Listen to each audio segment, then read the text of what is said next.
Accessing library computer data.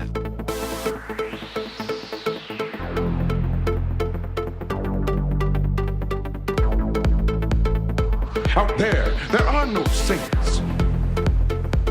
Just people.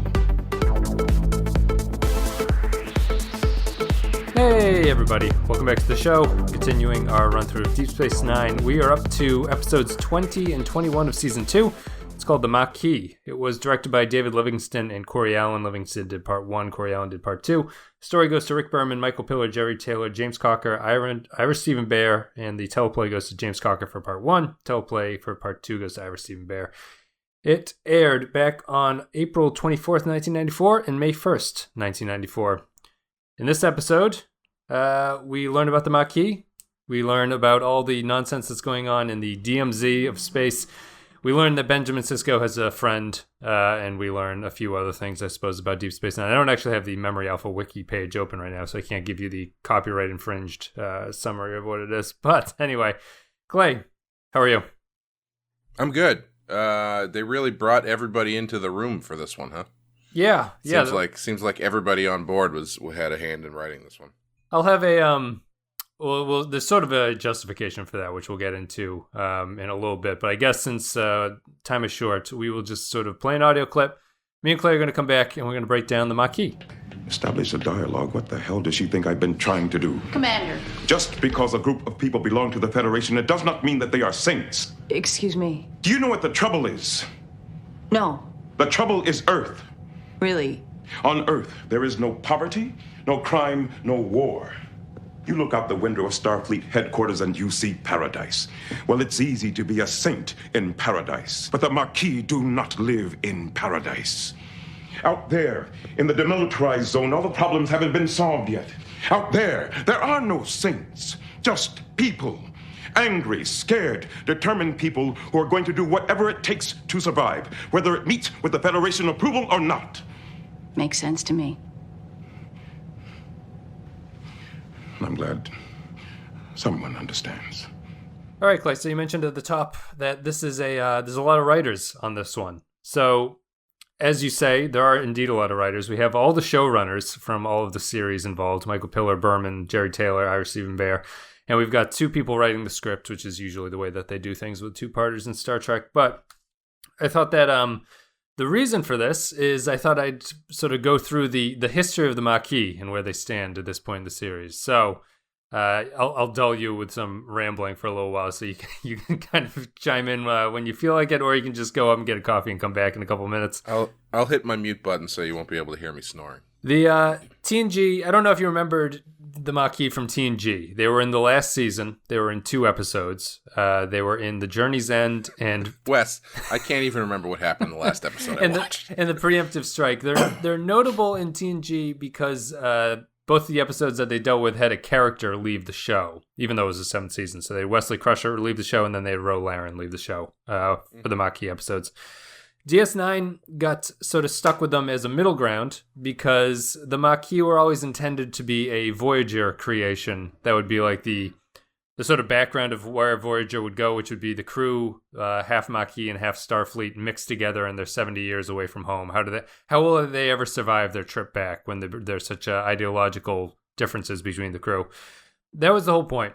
They were designed for Voyager. The other series set up the Maquis in order for Voyager to take the reins because Voyager was going to be seen as the flagship show of the series, even while DS9 was running, because Voyager is a starship, and much like the Next Generation and TOS, they thought that the people would enjoy a series that was more starship-based, and DS9 was always going to be the black sheep of the family. That was a little bit different. And so that's the backstory of the Maquis. We have 3 series that have been working in the sort of background trying to prep Voyager to use them. Voyager would abandon the Maquis almost immediately and give up on the idea of that's what the show was about to be, and it turned itself into Next Generation Light, basically. So they had planned to use these guys. Basically, they were planning for Voyager like years ahead of actually making Voyager? Voyager came out only a couple months after this episode came out. But these guys were in TNG. And those episodes aired a month before this episode aired. Oh, they did? Yeah. Oh, okay. So right. I guess my time, I'm going by podcast timeline and not excuse me, not airing timeline. Yeah, so in my head, it's like, well, TNG's been done for like 2 years. Yeah. So this is peak Star Trek. This is where all 3 series are basically running. Gotcha. In the Bay. And so I think that the timing of everything here is important because it's everything working across the 3 shows simultaneously, trying to create a lived-in universe.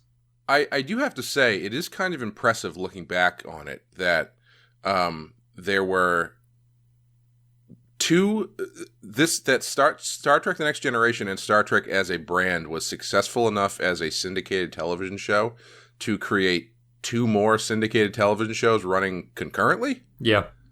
That's pretty good. Pretty much give credit for that. TNG ended a couple months before Voyager aired, so there was a month. There's a month or so period where DS9 was the only show airing, but it is basically 3 shows running at the same exact time. But still, I mean, that's pretty good. That means a lot of people are watching it. So yep. And so my last little bit of trivia before we get into this is that because of the nature of what they were doing with the Maquis for Voyager, Michael Piller, who had been the showrunner on DS9 up until this point, started to focus more on Voyager because he got moved over to that after creating DS9 and sort of showrunning for the first year and a half or 2.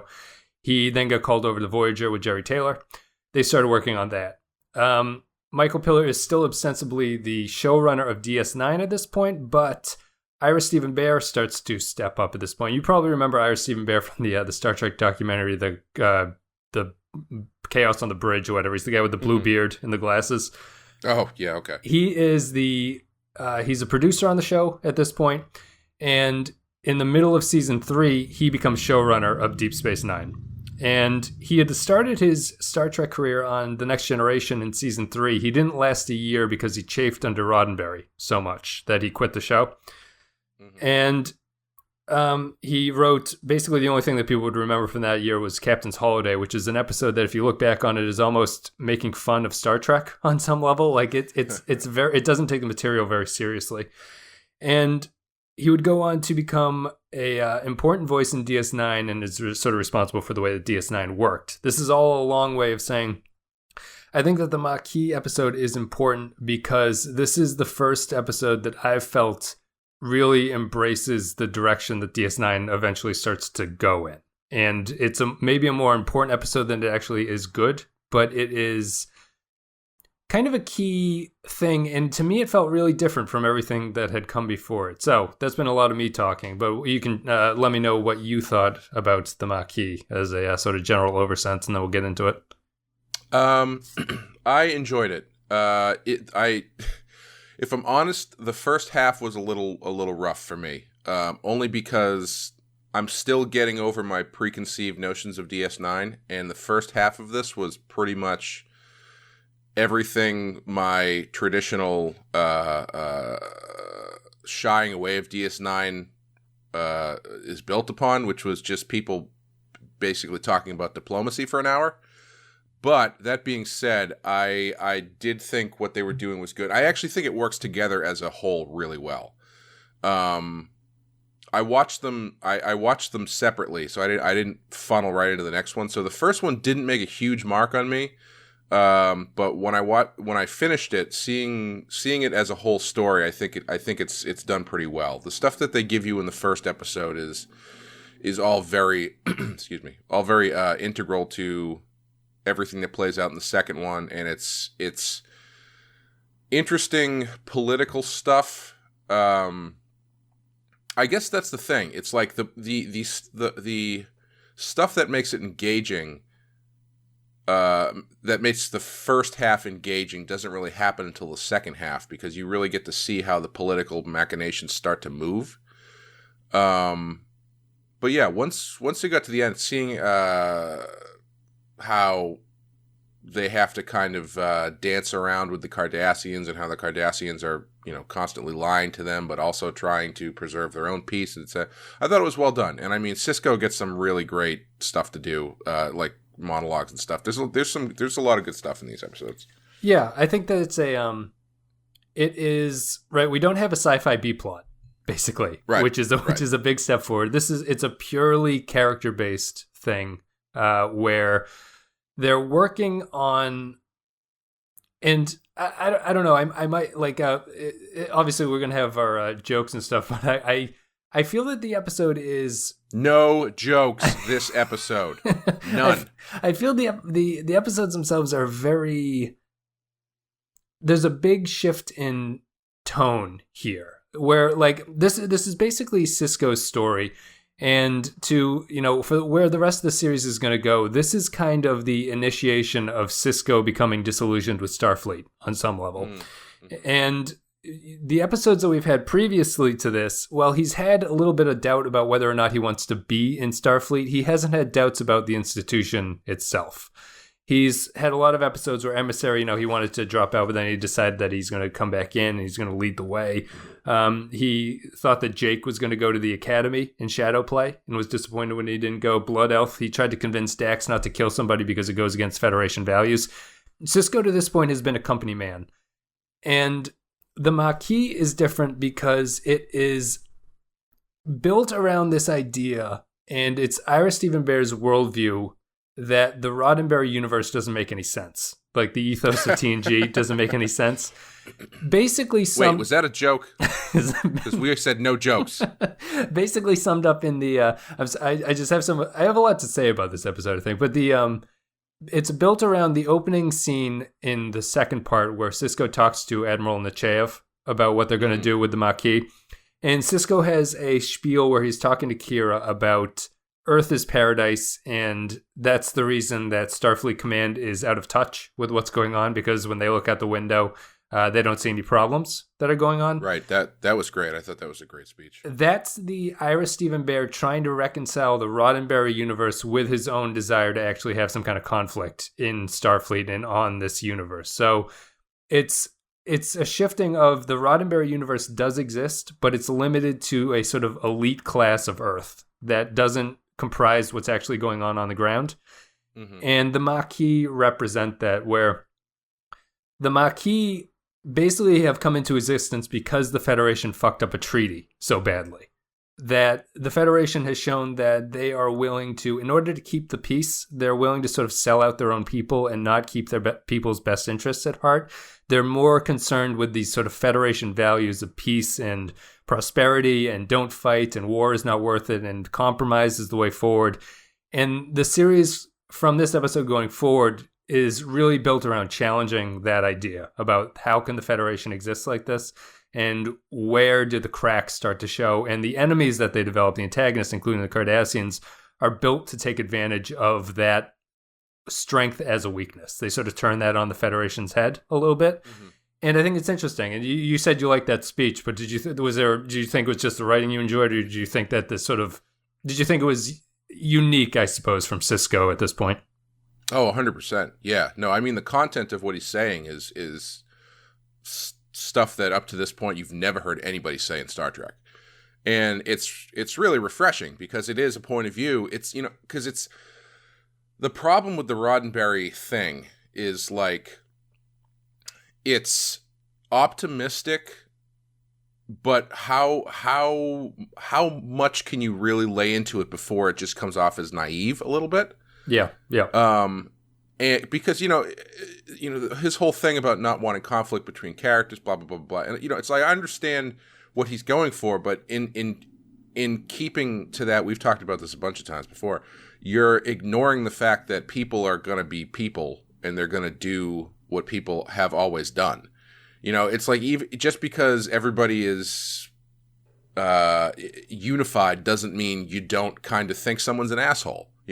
So there's always going to be this other side of that equation. And to see someone in Starfleet so eloquently lay it out is really, really great and really important. And I kind of think this has colored everything that comes after it. I mean, I obviously I haven't seen the rest of Deep Space Nine and Voyager. I don't really remember that well, but especially the way that they've been handling stuff in the modern era with the Abrams stuff and with Discovery, they've kind of turned Starfleet more pessimistic. Where you've got like in Discovery, Starfleet, basically the whole arc of the story is that Starfleet is kind of pessimistic, but then, Burnham is kind of optimistic at the end. And the same thing with the Abrams movies. You have a lot more Starfleet being the bad guy kind of stuff. Even whether it's literal in the second one or more kind of this point of view in the third one. It's interesting how it's such a seismic shift in the way that the universe is viewed, that it has kind of like colored everything that comes after it. If only because it just shows how influential Deep Space Nine is. Yeah, I think it's a maturity of storytelling. Like the interesting thing is that Roddenberry's big thing about there's no conflict anymore is basically because he designed the Next Generation to be post-scarcity. Like people aren't fighting over things anymore. Everyone has what they need. Mm-hmm. DS9 sidesteps that by saying there are still, even if this is the case in this universe, people are still going to fight over symbolic things like their home and stuff like that. Right. And also he makes the good point, which is like, yeah, everything is great back on Earth, but Earth isn't the only place where people live. And just because Starfleet is based on Earth, and that's the only thing they're seeing, they lose perspective on people who are out on the frontier, struggling to stay alive. And it's a really good point to make, because it's a point of view that has not been considered. It's usually just, oh yes, we are here on this planet and everything seems to be fine. That's always been the way it is. And so to have a conflict like this with a Starfleet commander being so torn over it is really great. They choose Nechayev as the admiral to represent here. She's been on TNG a couple times. She's a very good admiral character because she's never been shown to be. She doesn't fall into the stereotypical evil admiral cliche. Right. She's kind of aggressive and can be a little bit rude sometimes, but she always has the best interest at heart. The show does a good job of not making. She's kind of like the Ruth Bader Ginsburg of Starfleet. Yes. if you're familiar. I'm sorry. I said no jokes. That's the last one. You're deep in chapter 9 of your History of the Supreme Court book, and you just had to bust that one. No jokes, Wes. The thing about Nechayev is that she's a good admiral choice because she doesn't come across as incompetent. She comes across as not fully appreciating the situation that's going on there. And I think that's important. It's better than having Starfleet be openly antagonistic toward the colonists in the Maquis. They're more of they don't really understand what's going on and why. She has the line, open a dialogue, after Sisko spends an entire episode trying to talk to them about what's going on.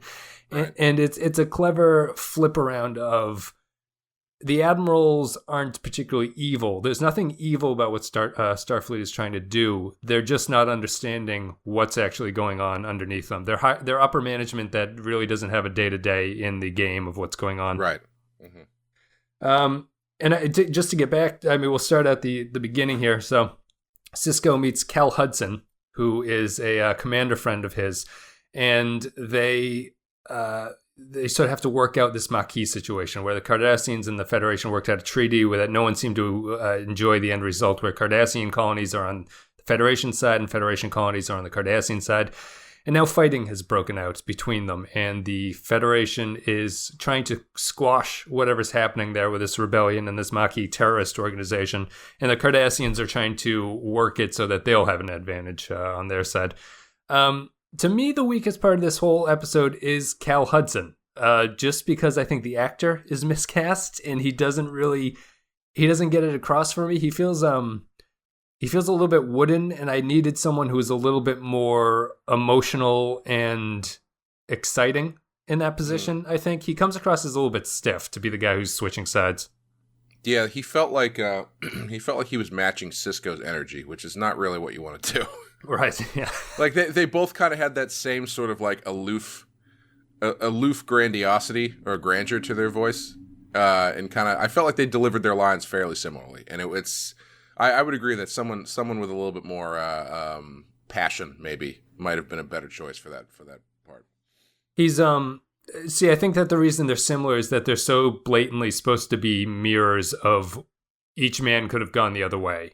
right, on some level, and even down to the, they're generally the same build. They look somewhat similar, like they talk and act, deliver their lines similar to each other. They both lost their wives recently, and it's subtle, but I think that the problem of Starfleet is even worked into the fact that they both lose their wives, and the conversation they have is when they meet each other is about how Sisko's apologizing he wasn't able to go visit Cal Hudson after his wife had died because his job got in the way, basically. Mm-hmm. And it's a commentary, I think, on the difference between the two is that Sisko to this point is all about the uniform, to the point where literally in the second thing he says he doesn't recognize Cal Hudson because he wasn't wearing his uniform. Right. And it's really just trying to break down the fact that Sisko at this point, and maybe he changes somewhat through this episode, is in the throes of Starfleet in a way that Hudson is not. And because Hudson's looking to find some kind of meaning in his life, he decides to leave and join the Maquis. Just things did not work out the way that they worked out for Sisko, for Hudson, and they end up on different paths. Yeah, I mean, they basically take the turn at literally the same point. Because when Sisko's wife dies, he basically folds inward onto Starfleet and, uses the reassignment to Deep Space Nine to be his way of helping work through that, whereas Hudson seems to go the other way, where after his wife dies, he starts going against Starfleet and really trying to reevaluate everything. Yeah, he doesn't have his face-to-face with Picard to sort of work it out. He still holds Starfleet to be the enemy, sort of, as to what happened, or responsible for the negativity that happened in his life. I forget. Did they say how his wife died? She didn't die. I thought she died at Wolf 359, but that's not the case. I think she just died. I don't think there was anything particularly insidious about it, if that's... Okay. Yeah, it's interesting that Sisko's wife was killed via Starfleet means, more or less. Yep. And he turns inwards toward it, whereas this guy, his wife just dies through, I don't know, maybe she fell down some stairs. I don't know. Not a joke, serious inquiry. And he ends up railing so harshly against it. I don't even know if he's really railing against it harshly. He's just kind of seeing the other side of the equation. He's choosing that side. It's not like he's actively trying to take down. He does actively blow up his own uniform, but like it's not like he has any sort of grand vengeance or anything in mind. Yeah, or like not the word. I'm blanking on the word I'm looking for, but like it's not like he has any grand ideas about why Starfleet is fucking up and all that kind of stuff. He's just sort of like, yeah. Yeah, and I think that sort of ties into the Maquis, because the Maquis to me are portrayed as not really aware of what they're doing. Like, they don't have an ultimate goal in mind with what they're doing. They're just kind of angry about the whole situation, and they're fighting back. They're tired of being picked on, but they don't have a end game in mind as to what's going to happen here, besides maybe getting their homes back and not having to deal with the Cardassians. But there's no plot in the background. It's really just a reaction to everything that's been happening to them. Mm-hmm. Can I tell you, I mean, this is jumping way ahead, but can I tell you my favorite scene in both episodes of this? Yeah, sure. Was the Quark scene in the jail, where he gets the information out of the Vulcan. That was my favorite scene. They needed it because in my opinion, some of the worst scenes were where he was sort of dating the Vulcan at the start. Yeah, that was one of those ones where in the first half I was like, okay, this is not really leading to anything, and it's just wasting a lot of time. But when it comes full circle, yeah, it's like, okay, I get it now. Maybe a little bit too much, but you know. You thought the ending stuff was too much with Quark? Maybe they spent too much time in the first half with him and the girl, but in the Vulcan. Oh yes, yeah. But it was worth it at the end, yeah.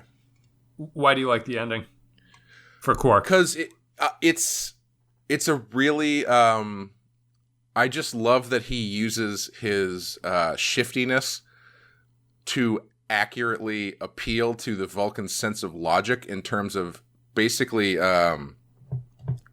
treating peace like a business. Yeah. And he uses the shiftiness that he has about business personally, plus the idea of the Klingons appealing to logic, to fuse those together into an argument why she should betray her own group and help the Federation stop this shit from going down. I thought it was great. It was my favorite use of Quark so far in the series.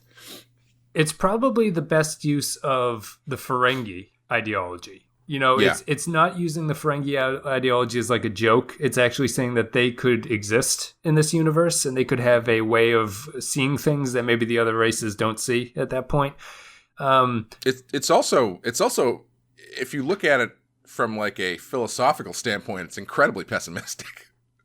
Yes, Where yes. he's just literally treating peace and war like any other business. It's not to get too cheesy, but it's like the Megadeth song, right? The peace sells, but who's buying?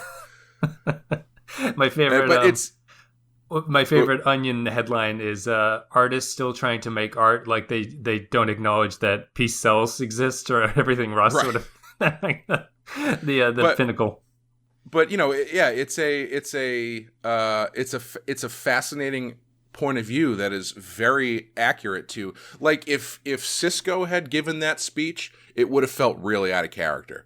Like, it would have felt like I know people a lot of times across varying media these days get really pissed off when people are too preachy about stuff, and like you can feel the thumb of the writer like really laying down some values that they have or stances that they take or whatever. Yeah, here's my big idea. Here's the monologue where my big idea comes out, basically. Right, yeah. And if you had given that speech to anybody else, it would have felt that way. But giving it to Quark makes it is totally within the character, so you can make that point and still have it feel totally honest to the story that you're telling, because that character, those are values that he actually would have. I thought it was great.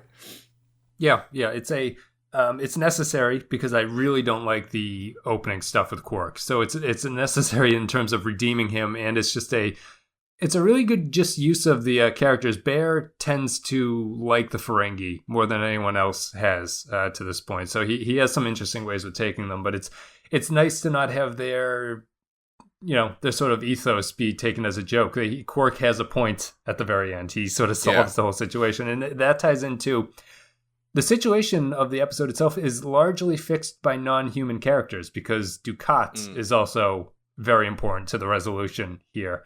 And we get a lot of Dukat stuff, particularly in the second half of the two episodes. I thought he was great too. He's very good. I think he goes on to become sort of a series antagonist for the remainder of the entire thing. He steps up, frequently seen as one of the better villains that Star Trek has ever done. He's good here because he bounces back and forth between. What's your opinion of what happened to him? Is everything that he says on face, or do you think that there was something else? Like, is his arc natural here, where he comes out to help Sisko? He learns that the Cardassian Central Command has sort of conspired against him, and then he gets his own comeuppance at the end, where he can insert himself back in. I always got a little bit of the impression I didn't know where the total line of honesty was being drawn with them, and I don't know if that's intentional or if it's just the way that the writing worked out. But I was curious what you thought. Yeah, I would kind of agree. I think it's probably somewhere gray in the middle. Like my understanding was that they obviously don't come out and say this, but I assumed that the Cardassian second order, no, what's the Central Command? Central Command. Yeah. So many weird things. The Cardassian first in line said that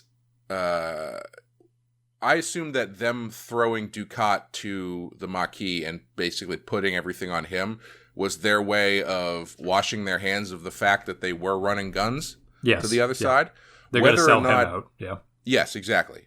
Whether or not Dukat was involved with that, I don't know. I think it could go either way. I think either he might not have been, but I think he very easily could have been, because he's the way that they're choosing their spot to cut him loose. He's then choosing his spot later to get get back in.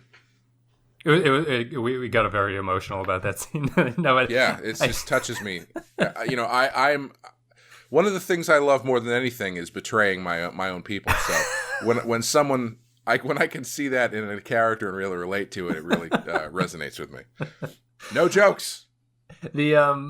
I'm gonna regret this. I'm gonna regret saying no jokes, and I'm gonna regret ever saying the word objective. I think with the way that the patron comments are coming in, but I agree. I was similarly torn about whether or not Dukat was aware of it. I think I'm leaning 60-40 that he was actually used as a pawn by the government and wasn't aware because of the scene where he's talking to Sisko in Sisko's quarters and Dukat's eating the meal. They have that conversation about how all trials on Cardassia are already pre-decided before they start.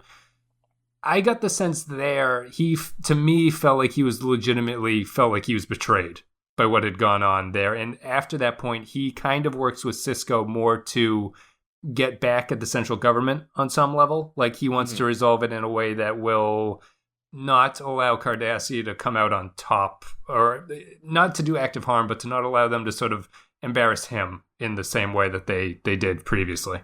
Right. That scene with Sisko is he could have. I think that's one where it really comes down to the way the actor plays it, because if you just look at the stuff that he's saying, he could have played that a different way and have it come across like that's what he was expecting to happen. Yep. You know, like the way when Sisko tells him what they're doing, he could have really played that off like, yep, that's clearly what they're going to do, that kind of thing. But he does play it a little bit more to surprise. And I was actually a little bit surprised myself that it was played that way, because he does come off so like, surely they're not going to just leave me here and not come back for like that kind of energy, that I was kind of surprised that he wouldn't just assume they were going to fuck him over at the first chance that they got. Yeah. He's such a snake himself that the fact that he wasn't completely already aware that they were going to do the same thing to him, especially when he's like, yeah, they haven't really been liking me over there lately.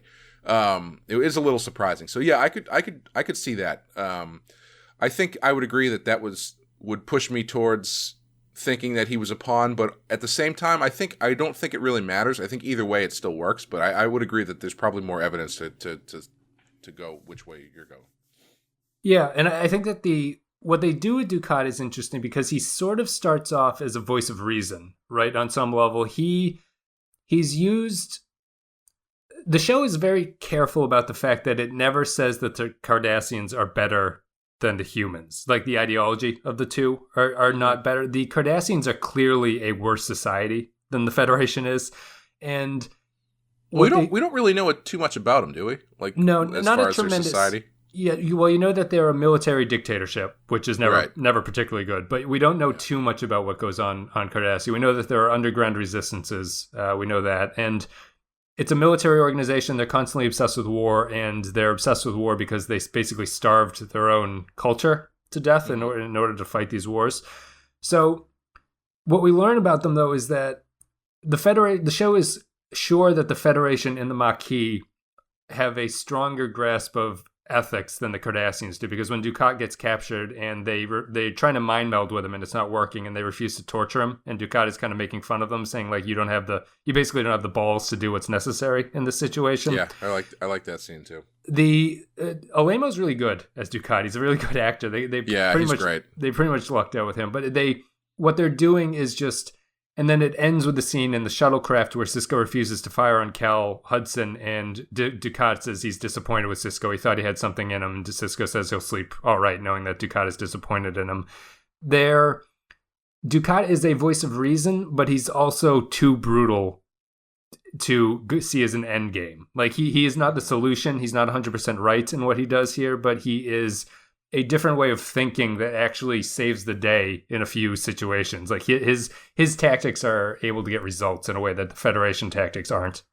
Right. I think having those two shuttlecraft scenes with Dukat and Sisko go a long way. The fact that they had both of them, because they really do kind of mirror each other, where in one situation Dukat's line of thinking actually gets results, but in the other situation it's definitely not the outcome that is beneficial to everybody. Yeah. Although, I mean, I don't know. You could argue that he should have shot him down. But I do. At first, I was kind of thinking that. I was like, maybe should he have fired on him? But then when Sisko came back with the thing about, I stopped them, but I'm not going to fire on someone who was just defending their family. Like, all right, that makes sense. That's a good way to combat that. So having those two butt heads with each other, but also have each one of their set codes of ethics or ways of handling situations work. Yep. I think is a really great way to further the way that those two interact with each other. What I think is interesting is that I think in the first part, Cal Hudson and Sisko are mirrors of each other, right? Yep. And at the turn, Dukat becomes more of a mirror. And it's more about Sisko moves away from Hudson, or he sees Hudson moving away from him in part 1. But Sisko sees Dukat as a possible mirror in part 2, and he realizes he doesn't want to go that far. Well, they even have that scene when he tells Dukat about how the Cardassians are throwing him under the bus. They have that scene in Sisko's office where Dukat is sitting at the table eating dinner, and he's like, "Yeah, you even got my office." So like they even position him in a point where Sisko sees him as he would have been were he still the leader of Deep Space Nine. Yeah. No, that's a good point. Yeah, he's always breaking. Yeah, you kind of laugh at it when you see it because he's always breaking into his like quarters basically. But it is more symbolic than that. It's about him being that person potentially. And I think that Alamo's just really excellent. He's a strong actor. He balances off against Cal Hudson, who I don't know if that guy's a bad actor, but he's just miscast. He's not the right energy for what I would expect from him. And outside of that, it's a lot of great speeches in this. A very good episode for Avery Brooks as Sisko, I think. He gets a lot of monologues, and I feel he's effective. I might have a little bit of a problem with the episode, just that I sometimes feel like the speeches aren't earned, even though when I look at it mechanically on like a plot level, they are earned. So I don't know if some of the beats just miss for me slightly. Like the There Are No Saints speech is appropriate where it should happen, but I feel like it comes on too soon. It might just be the problem with having a 2-episode structure going on. Yeah, it is like the first thing that happens. Yeah, but it feels like the middle of the story. Like when you put them together, like you said, it feels appropriate where it comes in the story. But if you're just watching, it's like you just finished folding laundry and you throw on Deep Space Nine. He's like, "There are no saints." Everybody looking at it from your ivory tower at Starfleet, you're like, "Whoa, shit." Right, and it comes off of the Admiral just being like, "Oh, you should talk to him," and he kind of flips out over it. But it is built out of the first part. It's just and it makes sense in context because he just got he talked to Maquis at that point, and they got stunned. Like they weren't making any headway with it, so he sort of understands that at that point. But it's just little bits like that, and they have a lot of scenes that we kind of hate. It's all budget related, but like they're watching a view screen describing what's happening out in space instead of showing you what's going on. They did that again. At least they show you a graphic this time instead of just like having people hunched over a thing and just being like, "And now they're turning right, and now they're gaining on each other." Like they actually gave you like a little Pong situation with insignias floating around. I always find those funny because the graphic design obviously has to be done so that the audience can immediately get aware of what's going, but the characters are always written so like you see a little Starfleet insignia chasing after a Cardassian insignia in space, and Dukat is like, "What is chasing them?" It's like it's this incredibly obvious Seems to be some sort of triangle shaped ship that flies sideways. It's a weird mix of the writers trying to be realistic and the graphic design being like, we need idiots in the audience to be able to understand what's going on. I include myself as one of those idiots. I don't know. I think I pretty much covered everything I wanted to talk about. Did you have anything else that you thought about this one, or just any sort of general takeaways from it? Yeah, I want to talk about how apparently Jake Sisko spent the entire episode off screen ogling women. I'll spoil it now, but one of our patrons, Stephen Cobb, wrote, "So it must suck to be Jake Sisko. Case in point, when Dukat shows up in Sisko's quarter and Sisko is freaked out that Dukat has hurt Jake, Sisko calls to Kira and has her locate Jake. She finds him and reports that Jake and Nog are watching women get off the Bajoran transport at Docking Bay 1.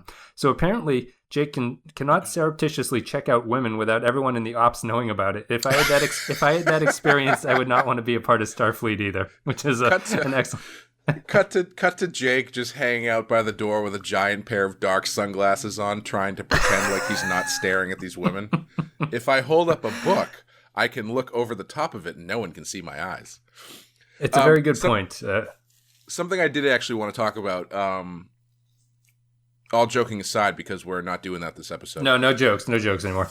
I'm a little surprised. I mean, I guess, again, you only get so much time to do this stuff, so you kind of got to get to it. But and they do a little bit in the first part, but I was a little bit surprised they didn't circle back to Kira and her. I was expecting her to be a little bit more reticent to fire on the Maquis, because she makes it a point in the first half that, she understands what it's like living under Cardassian rule, and she doesn't really blame them for what they're doing. And then later on, when Sisko's like, we got to go get Dukat, she's like, fuck that guy. So she's clearly set up, and, they have, she and Dukat have a little bit of a thing in the second half. But when it comes to actually executing that final mission where it's like, ostensibly we're going to go there to kill these people if we have to, she doesn't really voice any sort of hesitancy or pushback to that. And I mean, I guess you could argue that she's just, I think she should have, because you could argue that she's following orders, but she has not been the kind of character thus far that will be, that will choose orders over her own personal ethics if she has the choice to,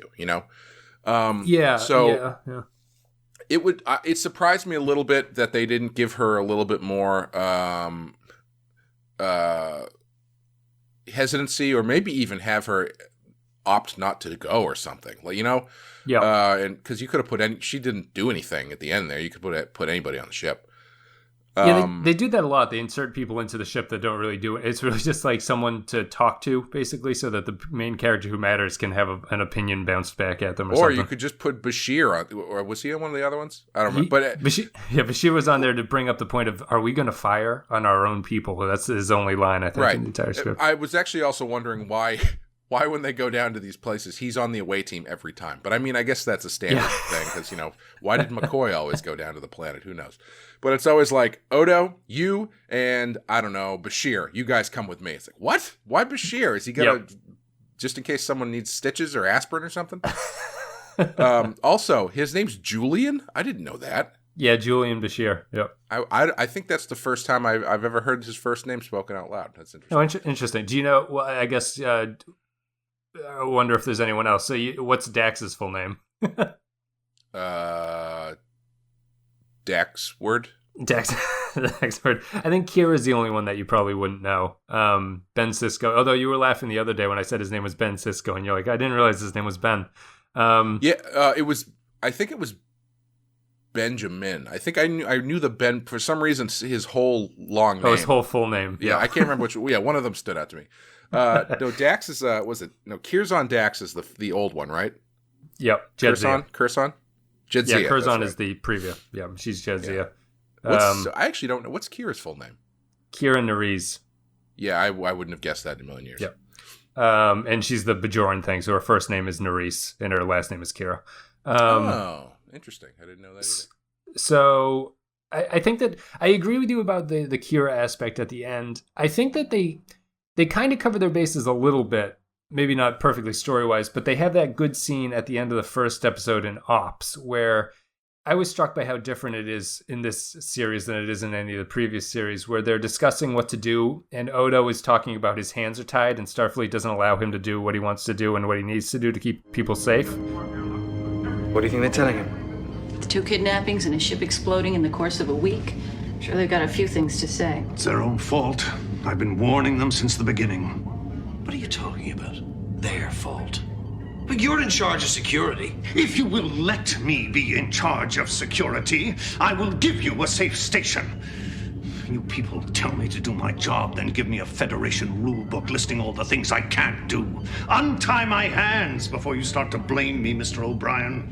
I'm sure no one meant to blame you, Odo. Give me the right to set a curfew. Let me do more searches of arriving passengers. Give me 50 more deputies. And the station will be just the way it was during the occupation. Say what you like. It was safer then. Unless you happen to be a Bajoran. Very important thing for Odo there. Continues we've sort of talked about how Odo is basically an authoritarian at this point at heart. Yep. He is someone who really just wants to get the job done according to his own code of what needs to be done, and he resents having other people tell him what to do. That scene is really unique. I can't think of another Star Trek scene where the crew members would argue with each other in that way, and it doesn't come across as how do they rebound from it? You know, like how do they work together again after this? Because they have a pretty intense fight at that point. O'Brien and Odo get into it, Kira gets into it. They say some things that are potentially hurtful to each other, and they still sort of get through it. I just thought it was a neat scene for all of the crew members to be talking to each other like that. And it also, I don't know if the way they shot it, Sisko is above them looking down because he's up on his sort of Cardassian ready room thing looking out. Right. And that's a mirroring of that. They mentioned that in Emissary. I think the Cardassian power structure is so much that everyone is set below looking up at the higher in command. Oh, nice. Yeah. And, you know, I've noticed that they have these kinds of conversations and arguments more frequently on this show than any other show, I think. Because I can only imagine if this were TNG, if you were to have crew members arguing, especially if they were arguing with Picard, he would be like, listen, shut up. I'm your fucking captain. Do your goddamn job. Your opinion is noted, but shut up. Do not ever speak to me that way again. Like Picard, there was some pushback, but Picard was always ready to drop the chain of command thing on people, where it seems like Sisko doesn't really do that. No, he's more of leadership by committee than Picard is in a lot of ways. Right, and it's interesting too, because like, he has this point of view now where maybe Starfleet is kind of what that's the shit that he says in the There Are No Saints speech. Yeah. But does his leadership style not actually work more towards what that ideal actually is? Like, shouldn't Starfleet theoretically, if you've got this utopian society, right, that where everybody is essentially an equal, shouldn't your leadership be more like what he's doing as opposed to like a stringent military chain of command type thing? Yeah. Like, wouldn't you think that they would? Yeah. Wouldn't you think that they would welcome something the way that Sisko is handling things, where it is more of like a communal? I mean, I guess it's not a communal decision-making process, but like people's voices are being heard.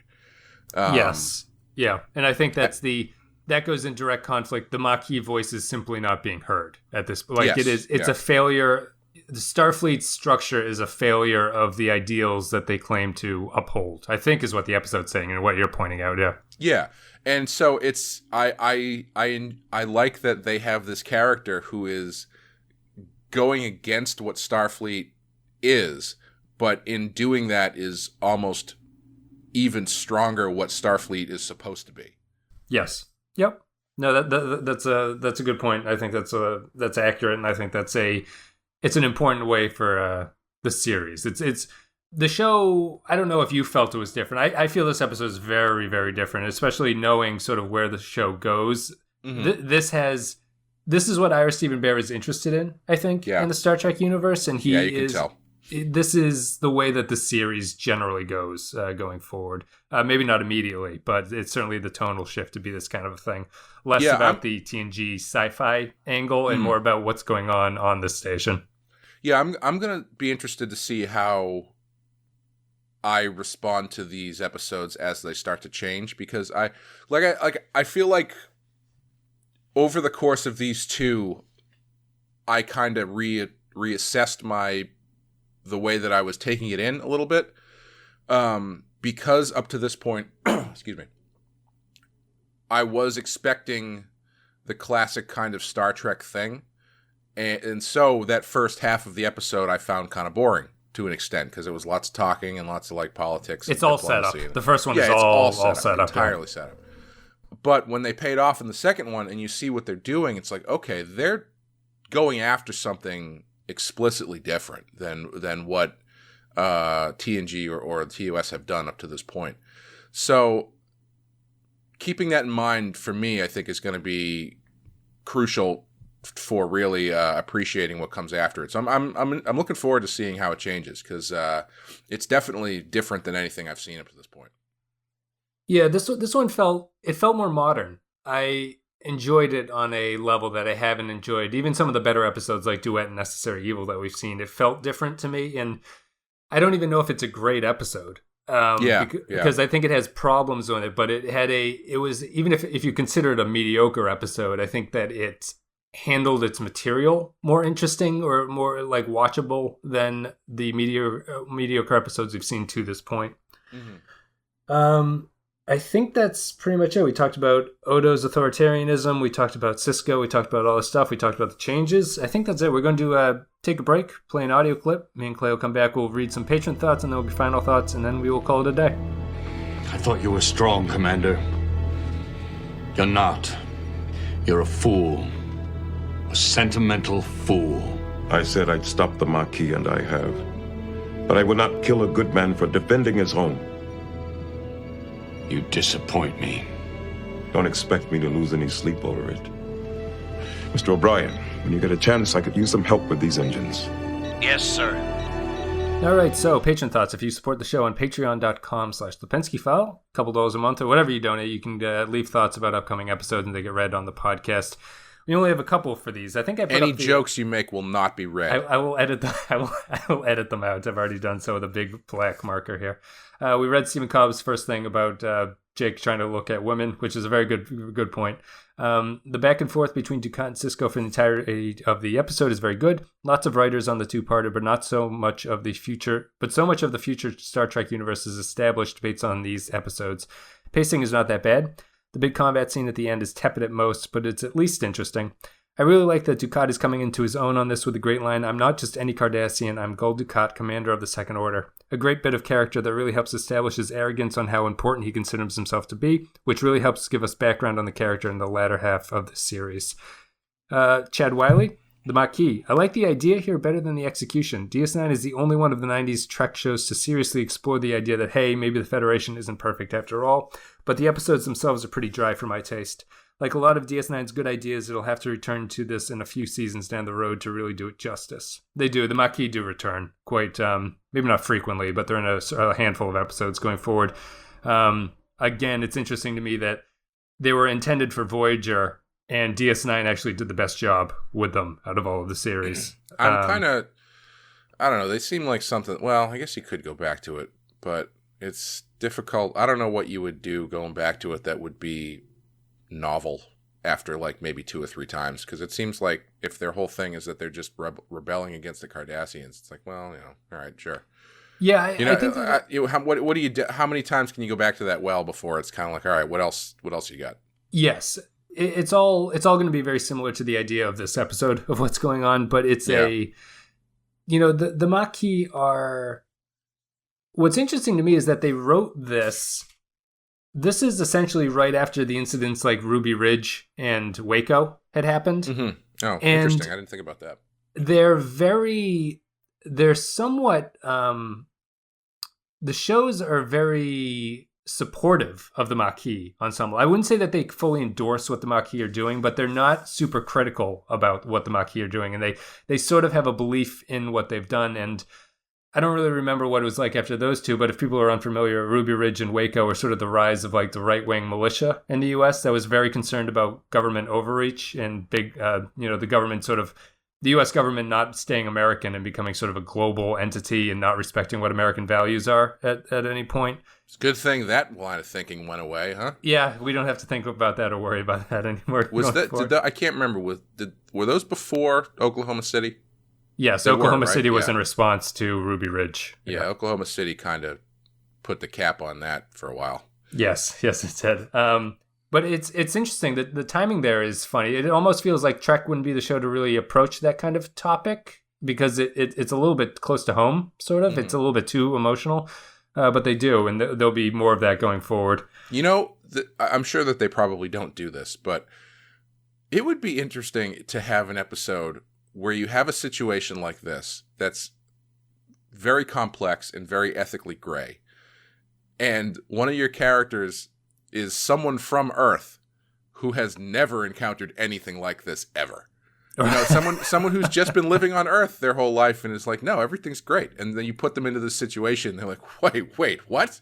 These people are what? They're fighting with each other over what? And they don't have food, and like they're people are tampering with the food replicators on. Well, this is crazy. Let me know what you think about this. I was reading some criticism that said that Julian Bashir is the only character in this series who would have existed would have existed in Roddenberry's version of the universe. I don't really know if I know what he's about well enough to comment on it. Okay, so like, I would think on this episode, just he's the one who comes in and says, "Are we really going to fire on our own people?" Like he's that That's person, true. Yeah, kind of. Yeah. He is. I would say that Bashir is drawn as the most optimistic character in a sense that is a lot of naivete and doesn't really match up with the universe. He's the one that came out to the frontier trying to seek adventure and stuff like that, right? Like he's the one who is sort of very optimistic and very overbearing and a little bit obnoxious with the other characters. And I sort of agree with it that he is the character whose personality fits best in the Roddenberry version of the TNG and TOS. Well, TNG really, because TOS was not like that. But yeah, it's an interesting thought anyway. Yeah, and it would be fun to see them play that up a little bit, because it kind of brings into perspective like what if. Is everybody just like working? You know, I've talked about this briefly. I've asked like, what do you do if you're not in Starfleet? It seems like everybody's in Starfleet, or Starfleet is involved with everything. And so does that mean like Earth is now, though they are one big unified, community, that unified community is a military organization? Yes. And so does that just mean like that everybody who's in Starfleet seems to be, even if you're like an ensign, seems to be like fairly unfazed by all the shit that they have to end up doing. And so is it just like, are they just raised from birth in this military is it basically like a mirror version of Starship Troopers, where it's like, it's a less fascistic way of looking at it, but it's still like, no, everybody, you grow up and then you join the military, and that's just how it goes. Yeah.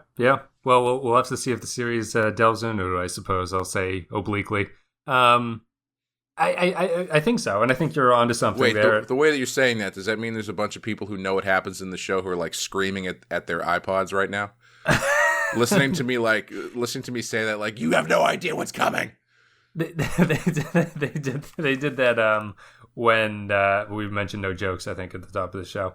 That wasn't a joke. That was dead serious. Last comment from patrons. Neil Brennan says, the Maquis, Avery Brooks's finest hour so far. He says that with a question. What do you think?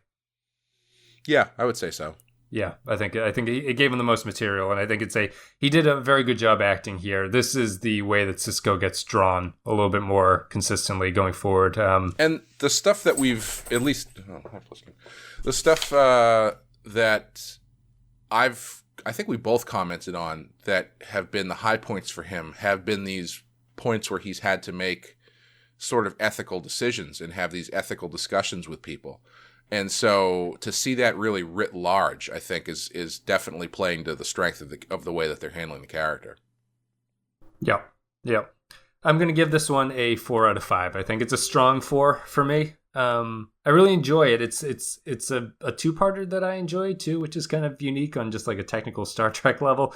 Yeah. But I think it's changing. It's a different attitude of the series, and I think it goes to show a long way of what you can sort of expect from DS9 in the future. And it shows you the mentality and the ideology that the writers start to become more interested in, and the characterization at this point feels more accurate to what the series becomes than it had previously. Yeah, I would say I guess I would give it a 4. I think it's a little tough because this is not one that I would recommend people just like jump in on. Yeah. I mean, although theoretically you could, but if you're jumping into Star Trek or jumping into Deep Space Nine, this might not be the episode to do that with. But that being said, it was good. I think it actually works better if it had just been a 2-hour episode. I think the break in the middle probably hurts it. Yeah. Because the first half is just all exposition and all set up to get you to what happens. I think it's in it. So having that and then having to wait a week, I think would be kind of shitty. It'd probably ruin your opinion of it a little bit because you'd have the bad taste of the first half. I don't think the first half is terrible, but it's not an episode that really stands on its own on any way. Like if you were on the fence, if you were watching this when it was on originally, and you were on the fence about Deep Space Nine, and then you watched that episode, I could see you going like, I'm done with this show, and then just not coming back, you know? Yeah. But yeah, so I think I would give it a 4 overall for it's got a lot of really great stuff in it. It's important in the way that the world is being presented and thought about. It's maybe not the most dynamic thing they've ever done, but I would say I would give it a 4. All right, guys. Thanks very much for listening. You just click all the social media links. There'll be Facebook and Twitter, blah, blah, blah. But patreon.com/the Pensky File is the best way to support the show. If you want to go there, give a couple dollars, you get extra stuff. We have the Discord channel. There'll be links to that. Discord's like a Skype chat room. There's been a good discussion going on there. I keep trying to jump in, but I pulled out and it's like, I scrolled back to see what was going on. And people were talking about Avengers. And I was like, son of a bitch, I can't get into this because I haven't seen Avengers yet, so I don't want people ruining it for me. Yep. No spoilers, guys. This is not a joke, everybody. This is serious business. We're done joking around. And as always, $10. As the show has taken a turn that we're watching, we ourselves are taking a turn. This is a serious show. I wanted to... serious business. I wanted to, before people think that I've sort of ruined the show by going too serious and stuff like that. We're working. I had so much I wanted to say. I typed up 2 pages of notes here, Clay, to get through, and we're under the gun to finish. That's the whole thing is that my shitty basically timing schedule has caused me to read through 2 pages of notes very quickly and not allow anyone to laugh whatsoever to come in under time. It was a very stressful episode. The only jokes we'll be making from this point out will be dry Dennis Miller style obscure deep cut jokes. Well, jokes you will only mildly laugh at. That'll start with the Ruby Ridge and Waco references. $10 Captain Patron reference or supporters. They always get a shout out. Vincent Adolman, Stephen Cobb, Russ Graham, Eric Johnson, Nathan Elliott, Ewan Tibbetts, Decker Sebastiani, Neil Brennan, Carrier Mobility, Doug Valcamp, Michael Pond, Bradley Killens, Rune Vendler, Jay Stanley, Mike Burnett, Matthew Ross, Ben Douglas, Kyle Barrett, Joint Mango, Tarek Latif. Guys, thank you very much. You make the show possible and much appreciated. I think that's it, Clay. I got to run, so we're going to wrap this one up. But thank you very much for coming on. Yeah, thanks for having me. And guys, we will be back next time. I think it's The Wire is after this. So we're watching The Wire? We're getting real serious. We have a lot of dump DS9 and we're going to go into The Wire. We have a lot of serious TV to get through in a very short amount of time, so it's going to be super serious from here on out. Guys, from this point, we're doing The Wire, and then we're doing Ken Burns' Vietnam, and then we're doing whatever Holocaust documentaries we can get our hands on. We'll sneak in baseball, too, to kill whatever sense of humor is actually present at this point. I just want to do cold, statistical, objective analysis, I think. Guys, thank you very much for listening. We'll see you next time.